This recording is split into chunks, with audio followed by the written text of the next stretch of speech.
Hello, hello.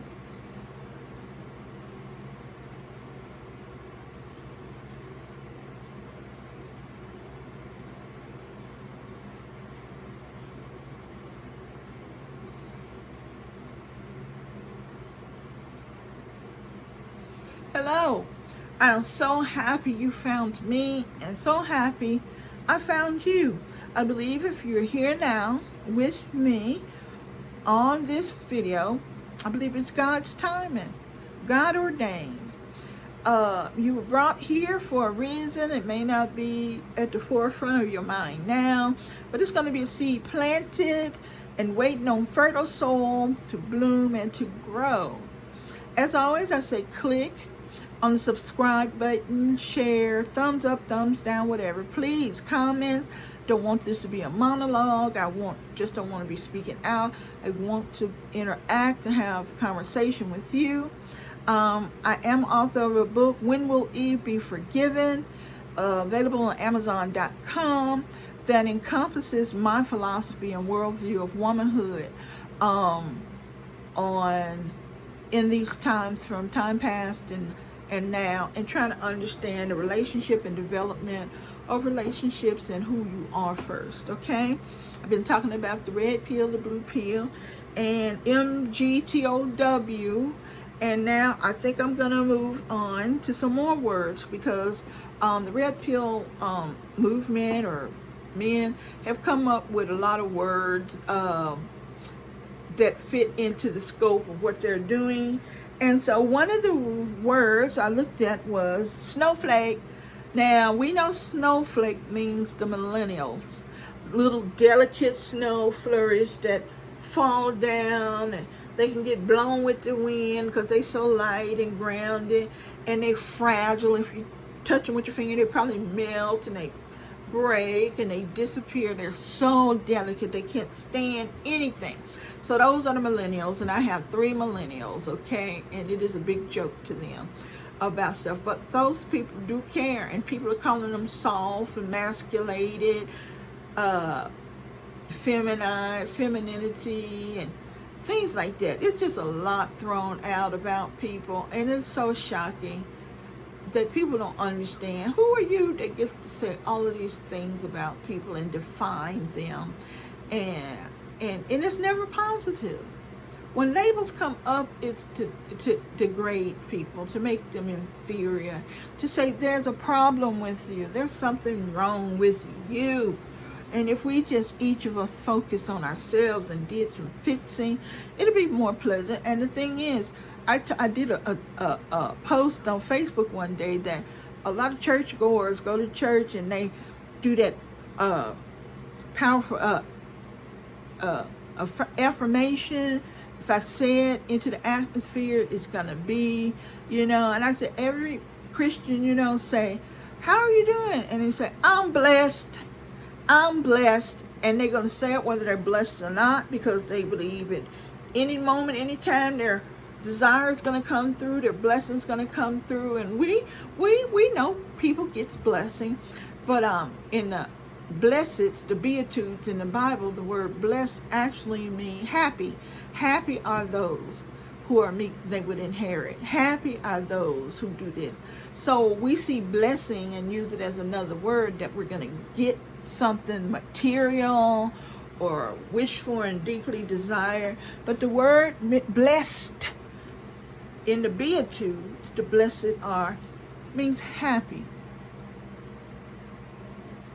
So what did I say? There's a lot of things that has been like biblical male practice, spiritual male practice, what have you. But if you change it, it's so ingrained now. If you change it, it actually wounds the core of people, or they're going to call you a crazy person. You don't know what you're talking about. They're going to be angry towards you. So status quo have to stay status quo. And we must know that what we're still being taught sprung from that little bit when they finally said during slavery. Remember, we could become Christians, but we could not learn to read. If we learned to read, we would understand we were supposed to be free and treated with dignity and equal to the white people, equal to everyone. Women would have been equal to men. So women were discouraged from learning. It was too much for them. They was too delicate to understand. Their brains couldn't function that way. And slaves couldn't read either, or else they would know they weren't supposed to be held in a condition. But they did tell them, you're animals if you don't become a Christian. That voodoo religion or whatever religion you practice was of the devil. And it wasn't for you. You know, we had blessings and understandings and prayer and faith, and it must have worked, or we would have kept doing it. And rituals we did for our safekeeping, and we believed this kept us safe, this made us prosper. And they took everything that was our foundation that meant we could have too. All of that was erased and called evil and of the devil. It was erased. You can't go to these gods and whatever y'all had in y'all society forever that worked for you all and your needs. They're gone. They was dragging you to hell. And now we're going to tell you about Jesus in a little bit that we want you to know. And also, you will go to the devil in hell if you don't. So we had this nice if, and, or buts. We were going to hell. And that's about it. And the only one that could keep us from doing that was people that owned us and beat us and worked us worked us to death. That we could trust that they were caring for us and was going to ensure that we went to a wonderful place when we died. Okay, so we still operate, and I'm not talking about the black community. I said we still operate, and it is black people. We still operate from the Bible we were told in the church. Once they allowed us to assemble together, then they allowed us to sit in the back. Then they had a balcony where we sat up to hear, but it was tailored to what was needed to keep everybody in submission, women and men, black women, black men, to keep them in submission. So it was a submissive gospel and Bible that was accounted. Then, of course, we finally got the ability to read, and that was like one person would do it. And hell, we don't even know if they read good or were they going by memory of what they had heard. There was no one sure that this person actually read it or was saying it out of memory. Until this day, there are just 10 must-have things that are preached over and over and over and over all the time in the Bible. There's no new feed coming out. And if you try, you will get put in your place. I went to seminary. I have a master's degree in religion, and it really is a spoon-fed religion. And like I say, it will break a person's psyche from what they've been told and been indoctrinated for years. And if something else is said, it's very disturbing. So we are still just really operating out of the biblical understanding of black womanhood and manhood from a false Christian or incomplete Christian religion. So we can't understand each other in relationship because we don't understand who we are fully.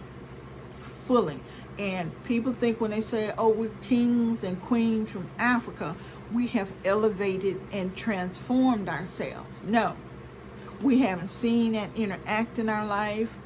We don't know exactly how that worked anymore. It is just as random, an ideal, interred, and embedded in your unconscious as you can swim. You're a #1 swimmer of the ocean channel. It's possible. You can see it happening. There are people that's strong enough, built just right, got the mentality. But hell, you ain't no pro swimmer swimming in the oceans. Okay, it's the same thing when you run around talking about, hey, my king, hey, my queen. Do you know how to run a kingdom? Do you know how to have subjects, loyal subjects, and treat people that depend on you correctly and fairly? No, you know nothing about being a king or the queen who gives unselfishly to ensure the health and well-being and fruitfulness and of their people, that they don't enslave them and use power wrong and dictate to them. You care about them sometimes before you put yourself first. You carry yourself with dignity if you're a royal king. Now, you can be a corrupt king and queen all day. I'm pretty, call me by my title. Yes, I'm up there. I am looked up to. I have position and title. If you was a king and queen, you'd be doing your work, and you understand the relationships that you're in and out, and that who you are and your character and personality and philosophy go all the way through all kind of interactions and encounters. And you wouldn't be harping on just the encounter with the female species, because your encounter with other men, you need to, how y'all operate. You don't say nothing, you don't give anything to each other, you're not building up, it's no intimacy because y'all say that's wrong, there's no personal connection, that's wrong. Anything almost that you have to do something, to work at something, to have responsibility for, you don't do that. Sorry.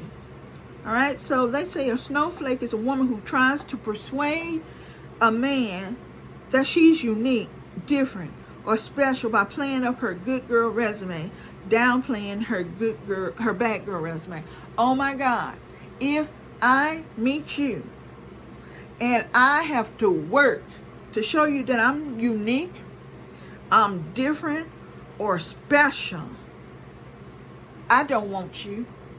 And let me tell you something, men, while I'm at it. This here right here, when y'all walk up to women and tell them, listen, I can make you feel good, girl. I can do things to you that you ain't never had done. I'm the one. I'm a good lover. The number one thing I think about that is how foolish this man is, who think he can make me feel good sexually when he don't understand any rhythm of my body, any points that I enjoy more than others, the erotic spots on my body.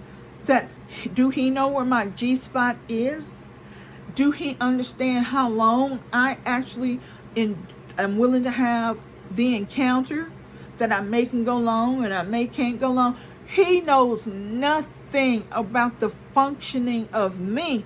He may know the functionings of the girlfriend he had before me. He may know the functioning of a girl he wished to marry at one time but didn't marry.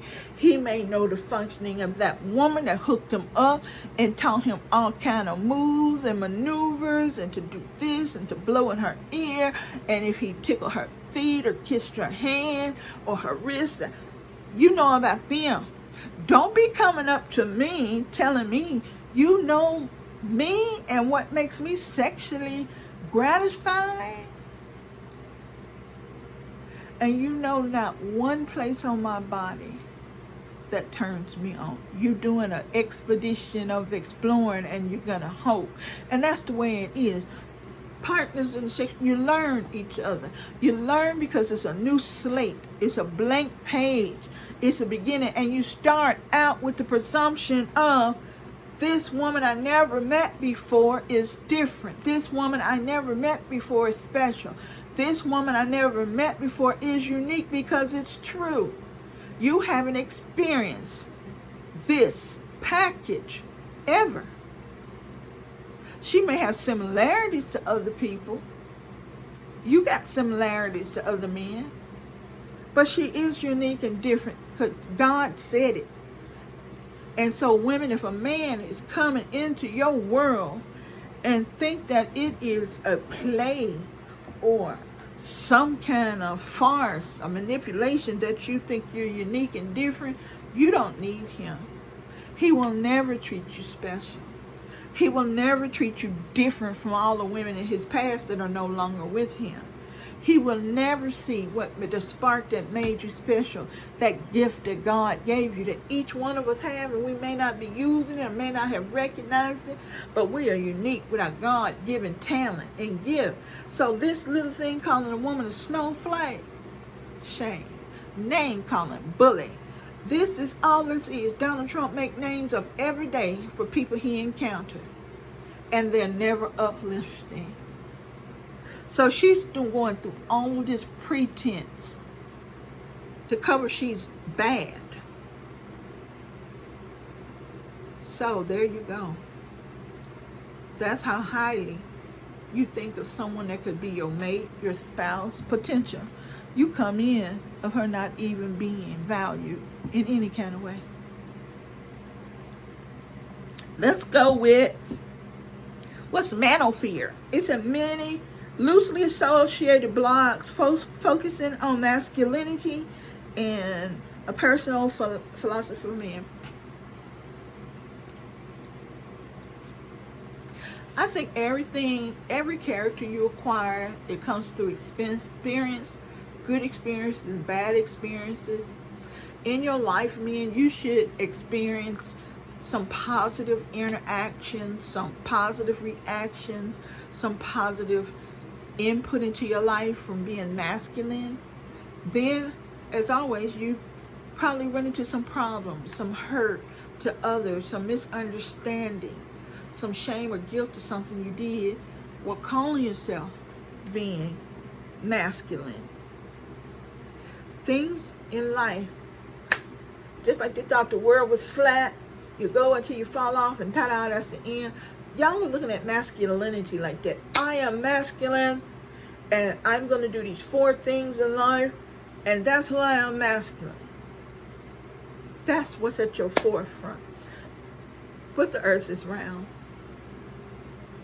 And your masculinity, while you're at the top of the circle, is different than when you're on the sides. Gravity pulling on you, problems pulling on you, new things pulling you, new experience. And then you go to the bottom, and you have to sit there and say, even though I'm a strong man, I'm in the weakest place I could be right now. I'm hurt, I'm vulnerable. People have seen me cry in public. People are telling everybody, you know, he can't beat up people in the neighborhood. Then you're on your upswing of masculinity. On your upswing, now you're going up. How do you treat people when you move up in life? How do you treat people when you have more of the things that you wanted? And then when you're living into your best self, all of that, how you carry yourself through a whole cycle of life is masculinity. And in that whole cycle of life, you're going to be in charge sometimes. You're going to make decisions sometimes. You're not even going to be involved in some decisions. Nobody even going to think you're necessary to inform you. Others are going to tell you, sit down, this is not your problem, let me handle it. And you're going to see people make mistakes as much as also succeed. That's what masculinity is. Strength for all things. Strength for you. Not your strength messing with everybody you come. Your strength for you through all things. A woman won't come to a man with strength for all things just for one thing. When she sees this man can go through everything, 18 years of life with my child, our children, and marriage, then she will. Women that want your money do not see your masculinity because it's not developed fully. You only want your masculinity on the upswing. But your masculinity goes through a tough, and nobody takes it. You on guard with your masculinity. There's no one taking it on your cycles. There's no one to take it because it's you. It cannot be took. What they say, no woman took your man. He gave himself to her. No one took your masculinity. You gave it to him. Manosphere should be looked at more instead of I'm powerful and in charge and here we go, I'm riding this and everybody ride it, this is the way it is, this is the way it's going to be, this is the way it's go. I am man, hear me roar. You fall off a cliff sooner or later. Nothing enters you. Oh, the purple pill of men who have become aware of the red pill, but for a variety of insecurities decide to temper uncomfortable truths of that awareness with previous blue pill hopes. It's a mixture of red pill and blue pill mentality. Don't you, y'all are doing this, you don't even allow for any growth. It's not hallelujah, praise the Lord. You still own them. Okay, I become masculine. Now I say I'm masculine. I done built my body up. I'm talking to y'all about how to get women, what low value women is, getting all these wonderful definitions. Now you saying I done jumped so high, reached the sky. You didn't go through any processes, no transformations. Awakening is a stage of enlightenment, of putting stuff into action. You just jumped to red pill. And somehow people didn't make that super leap with their pill, their instant medication and pill. They somehow got that blue pill. I see what you're saying, but I ain't really quite going to do it. So you bully him. So you bully him and say, you purple. You're purple. You just don't know how to do this thing yet. You got knowledge. What's wrong with you? Why aren't you doing this? Why? You're just really a hammer down.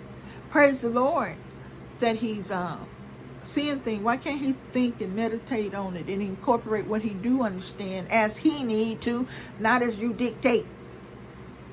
Okay. The black pill. This is funny. This is MGTOW is a black pill philosophy. The black pill associated with incels, which is a toxic group of people who say they are futurists and invalids. That's the way they carry themselves. And what they do, they advocate rape. And I'm hoping this means that they believe that husbands can't rape their wives, which is a false belief. Or if a woman's wearing the clothes, that she asks for it. And no don't mean no when she done led you all the way. You can't stop. So I hope, I don't even know what advocating rape can be. They say women owe them sex. If your bedroom life is messed up, the rest of your life is messed up. But if you're approaching an intimate, bonding, pleasurable moment and say somebody owe it to you,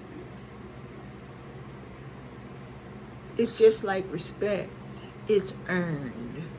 You make her feel like a woman. You make her feel sexual. It takes a moment to make a woman feel sexual. Then we say it's audible. The nice things you tell her. She's sweet. She's a great mother. She's still beautiful. He's happy he married her. He enjoyed her curves.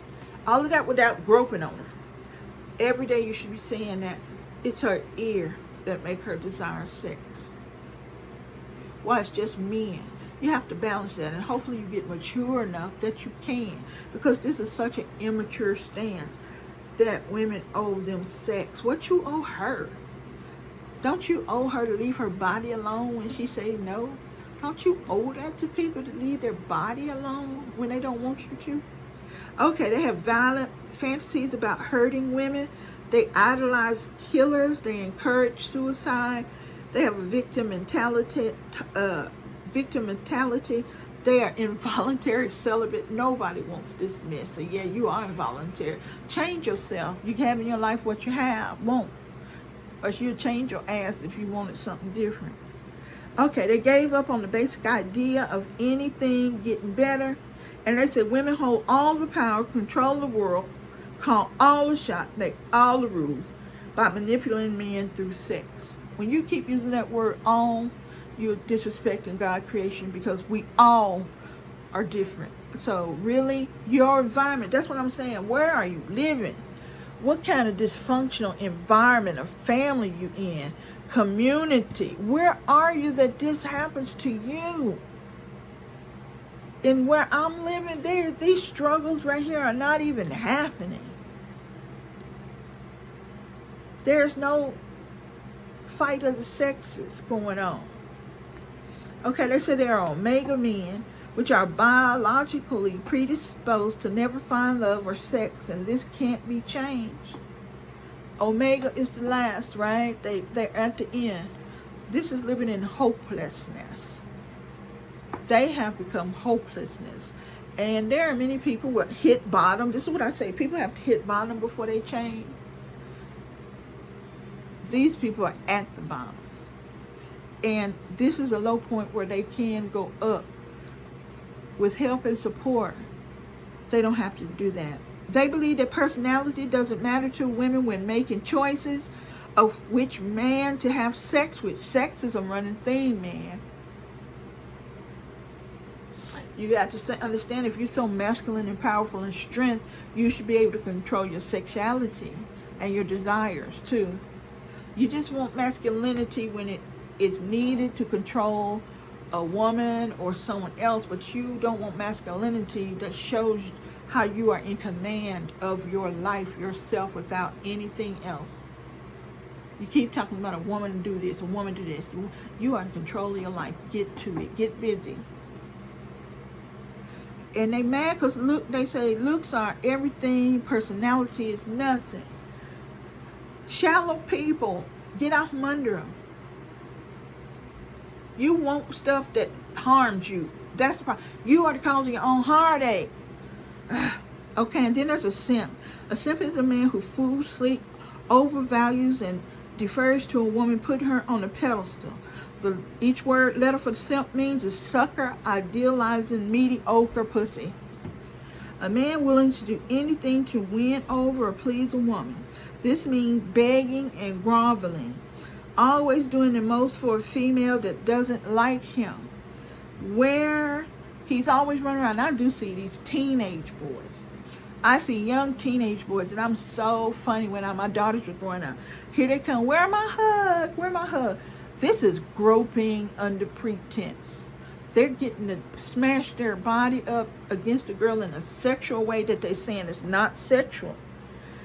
But he get to feel boobies on his chest, his penis towards the girl, and wrapped around her body close where her butt is. This is the slightest taste of groping with pretense. And it's so funny. High school kids do it all the time. It's so funny. And I used to say, do y'all see what the boys doing? Hey girl, where my hug? And it's just crazy. You getting felt up. You know he wants more to be your friend. So, and that's what I'm saying. And so we have men that are not in high school anymore talking about these things. So I guess you see that these things that are being said really weigh on immaturity. These pointers to a simp are weighing on immaturity. They're always trying to impress a female, put females before themselves, hates envy. They hate any slander of female. And these men have no game. So I have done another video where it says about emasculated men. They said once the old West was conquered and man was no longer the protector or the provider, he lost his role in the modern era. These things that the simp believe still are parts of protect and provide for, that y'all are saying makes a man a simpleton, to protect and provide and care for. And the Bible said you are supposed to treat that woman you married exactly the way Jesus treats you. And Jesus thinks about you very much. He cares about you before himself. He hates when you talk about other people that he created. So a lot of men who have lost a vision and the true definition of manhood, who didn't get to see it at all in single parent households, mostly female, y'all are struggling. Y'all are struggling. And it's so easy to blame women now and say this is y'all killing masculinity, instead of the masculine male abandoned their sons years ago. Now we're struggling now to try to understand a relationship. I couldn't see my dad loving my mom. I couldn't see my dad caring about her and things that mattered to her, which was his sons, his children. I have a void in me that is a big chasm, a big abyss that I have to try to fill with what I scrape up and around. That's manhood. And I'm told women are trying to say, this is what I need. And it's all materialistic. And even if it was materialistic, I don't even know what it is to give it, understand what giving it is, what means power, when my family is completely happy and joyous with my presence. If I had nothing else, I don't know how to get there. I never had a clear example. People would dodge in and tell me, be a man, don't cry. Be a man, play rough sports. Be a man and be head of the household, make decisions. I'm giving 3 or 4 things and all the nuances, all the joy in just being a powerful, strong, decision-making man. That's so simple that someone trusts me enough. I have shown them I care so much about their well-being that they come to me in distress when things are hard, and they come to me and I hold them and make them feel safe and protected and secure. And I make decisions, not on that one moment, not that you won't let me discipline children, you're taking and making decisions of your own, but I am a soft place for a woman to come when she is afraid. Because I am able to move in all the nuances of my masculinity. Okay, people, I did it. I made it to the end. As I said, go to Amazon.com. Get my book, When Will Eve Be Forgiven, by Dorothy Guyton. It is a wonderful tool, even for you men and your, manosphere, to have discussions in y'all purple pill, red pill discussion. Tear it apart in your reading groups. Go for it. Do it. You ask